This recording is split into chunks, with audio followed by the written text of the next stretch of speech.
Plačna vrzel med spoloma še vedno obstaja, meri se na letnem nivoju,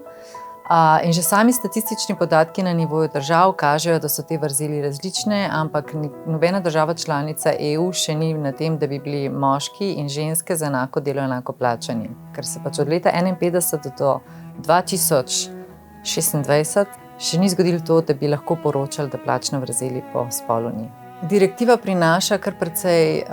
konkretnih zahtev in ukrepov.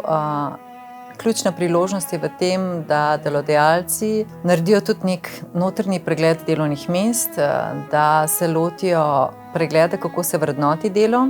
da tudi začnejo poročati o plačni vrzeli, se pravi, da delodajalci, vsaj ti, ki bodo zavezani k poročanju, ne samo da opravijo spolno nevtralno vrednotenje, ampak tudi poročajo o vrzeli po spolu glede na delovna mesta in kategorijo delovnih mest.